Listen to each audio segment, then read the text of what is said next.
Hi, today I'm going to teach you how to make self-portrait collages using torn paper.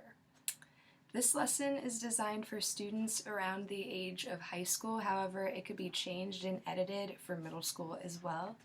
And the purpose of this lesson is to teach students how to look for the grayscale values in a photograph and how to translate it into a self-portrait by using the limited amount of grayscale values that we create in class.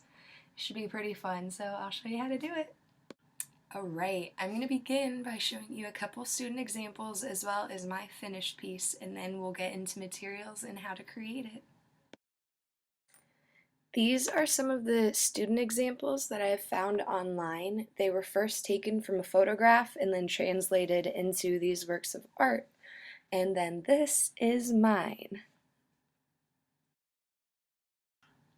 Alright, now that you've seen a couple examples, let's get started. First, let's get all of our materials. Each student will need several sheets of paper. They will need either rubber cement or a glue stick, charcoal, either vine or compressed. I found that both help. And then scissors are optional depending on what kind of look you want.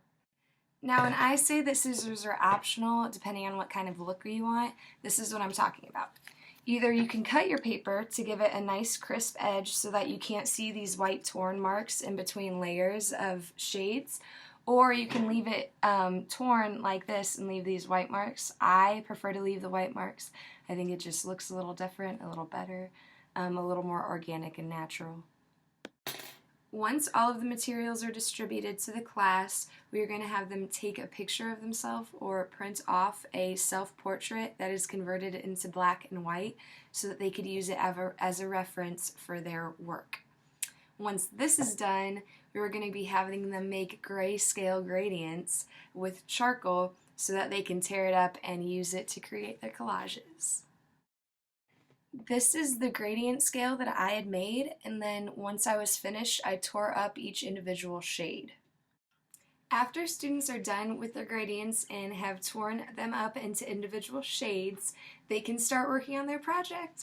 Okay, how to begin is they take another sheet of paper, and this is when it's important to have your glue with you, either glue stick or rubber cement. I found that glue stick is a little bit easier, takes a little less time, which is good. Students will then look at their source image and try to match the gray values in their work to where they are located in the source image. A couple important things to remember is to tear the gradient paper into varying sizes and overlap them rather than placing them next to each other.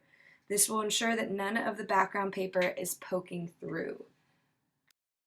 Once students are confident in their placement of the gradient shaded paper, they can begin to glue them down. And that's it. That's all it takes. Once you're done gluing, you have your final image. I hope that this was helpful and a fun lesson for you all. Thanks for paying attention.